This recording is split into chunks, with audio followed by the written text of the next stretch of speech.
We are dancing around anti-vax conspiracy theories right now. But why be on the defensive? It's like if you purport to represent science and you're mad about a question. And you're ignoring data. Yeah, but even in the absence of data. Right. Science is a process. Yes. It's not a result. It's a way of doing things. Mm-hmm. And at the core of science is asking questions, including unlikely questions. Right. That's what science is. Right. And if you don't allow that, then you may be doing something, but what you're not doing is science. We can say that conclusively. Right. So for people to wrap themselves in the mantle of science and attack you for asking a question, they're frauds. And I don't know how they have the moral high ground in this. I don't think they do, but I think it's the same kind of mindset that allows people to create the nuclear bomb.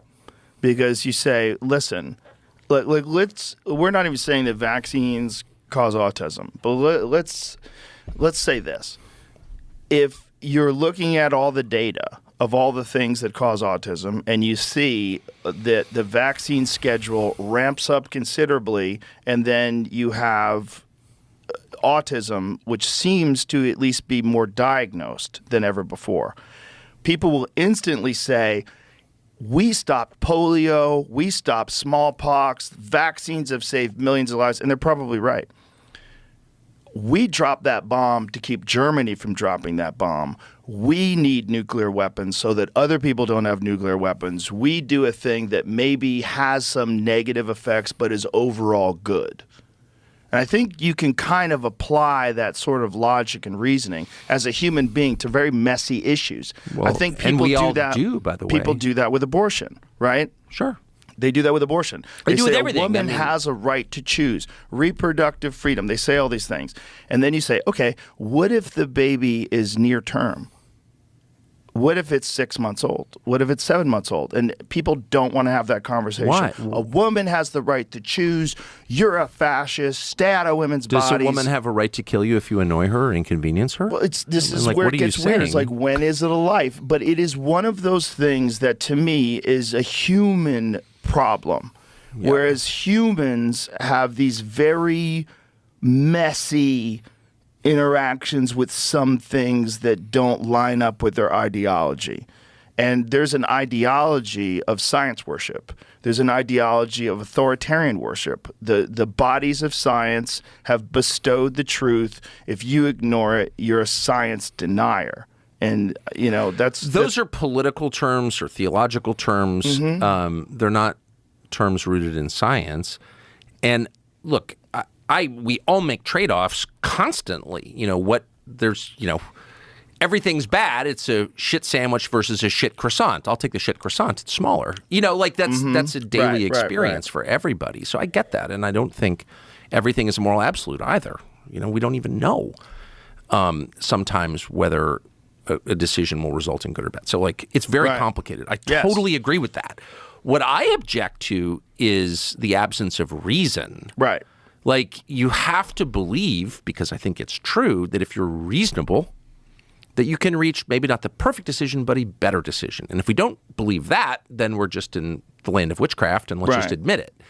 So the lack of reason is what freaks me out. Well, it's ideological capture, right? Because there's certain things that if you're on the right side of these subjects, the correct side, whatever your ideology believes, you can't differ from the doctrine. There's a very clear doctrine. That's just religion, then. It is. Yeah. It is religion. So I'm very pro-religion, but you can't have a religion that's too stupid and destructive. If your religion winds up hurting a lot of people, then I'm against your religion. That's right? Yeah, I think, but even some really good religions have aspects of them that you could say were overall detrimental to the people that were Sure. Well, absolutely, you could encountered say with them. Yeah. I think that kind of thinking, I think cult thinking, whether it's Scientology or whether it's Christianity, or there's a type of thinking, or whether it's woke.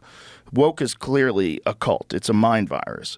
And I think that it's so trite to call it that now. It's whatever this thing is, this leftism, this Marxist sort of ideology that's waving its flag and indoctrinating people in this country. It's very similar to all kinds of religions. It's very similar to fundamentalist religions that have always existed, in that everybody has to believe very specific things, and you can't differ. You can't differ from the doctrine. And when here's another way to think about it that I've been meditating on this a lot. Yes, religion, politics, they're all kind of melding. It's hard to know where one ends and another begins. Right. So maybe a simpler and more useful way to think about it is truth or falsehood, lying or honesty. Maybe just assess everything that way. Is someone lying? Right. I don't care what your justification for it is. Lying about vaccines. They've lied a lot about vaccines.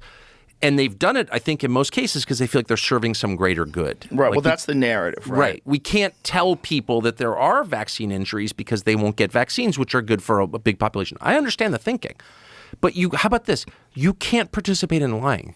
Yeah. You can't lie. You can't lie, and you can't. Like, period, though. You can't lie about anything. Just don't lie about anything. Try to tell the truth all the time. If you can't say something that's true, just don't say it. Right. You're not required to say everything you think, obviously, and you shouldn't say everything you think. But you should never lie. And if you just stick with that, like, you get pretty quickly back to reason and order, don't you? Yeah. Yeah. No, you're making complete sense. And I think that this is the problem when people have information and power above other people. Well, right. That's for sure. Which is the problem of governments, which is also the problem of cult leaders. Yeah. You know, cult leaders, they get completely infatuated with this idea of being omnipotent and this power that has control over giant swaths of people, and you get to dictate their behavior and you get to tell them what to think. That's very intoxicating, and it's common. It's common in that it's always existed throughout human history. It's a thing that people do when they get power. They abuse the shit out of it. And if they think that you're too stupid to know the truth and that they're better than you, because they do think they're better than you because they're running things.